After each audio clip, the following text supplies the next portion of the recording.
জীবনে অনেক বন্ধু পাইবা, মনের মতো বন্ধু কই পাইবা।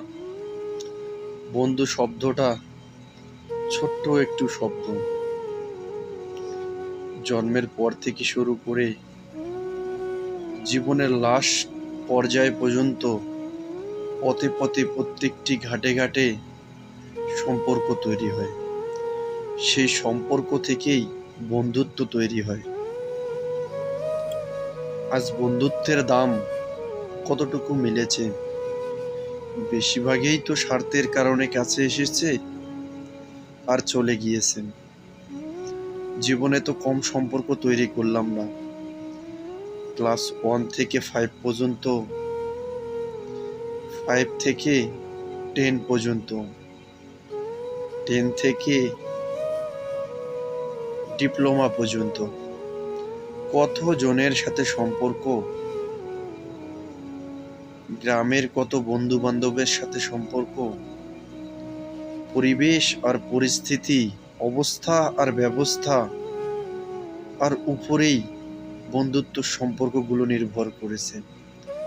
চাকরি লাইফে অনেক সম্পর্ক স্থাপন হয়েছে, অনেক বন্ধু বান্ধব কলিগ, কত জনের সাথে চলাফেরা। আজ কেউ কি তোমার কাছে পাশে রয়েছে?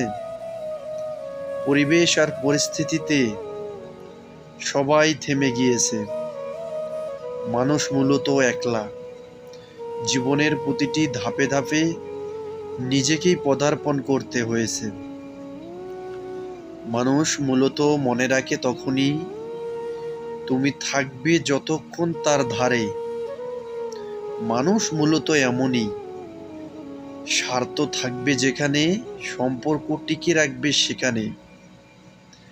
তুমি যে সময়ে, যে অবস্থায়, যেখানে ছিলে, যেটুকু সময় তুমি তাকে দিতে পেরেছ, সেটুকু সময় তোমাকেই দিয়েছে। পরিশেষে যখন অবস্থান ত্যাগ করেছ, ধীরে ধীরে কথার ফাটল ধরেছে। এক পর্যায়ে কথার ফাটল থেকেই সম্পর্কের বিচ্ছেদ ঘটেছে। মানুষ মূলত স্বার্থের কারণেই কাছে আসে। স্বার্থ শেষ হওয়ার কিছুদিন মনে রাখলেও ঠিক সঠিক সময়ে ভুলে যায়। চাকরি লাইফের বন্ধু বান্ধবগুলো সেখানেই পড়ে রয়েছে। ক্লাস 1 থেকে 5 পর্যন্ত বন্ধু বান্ধবগুলো তারা আজ বিভিন্ন কাজে লিপ্ত। 5 থেকে 10 পর্যন্ত বন্ধু বান্ধবগুলো বিভিন্ন কলেজে ছুটে চলেছে। ডিপ্লোমা লাইফের বন্ধু বান্ধবগুলো চাকরি জীবন নিয়ে ব্যস্ত হয়ে পড়েছে।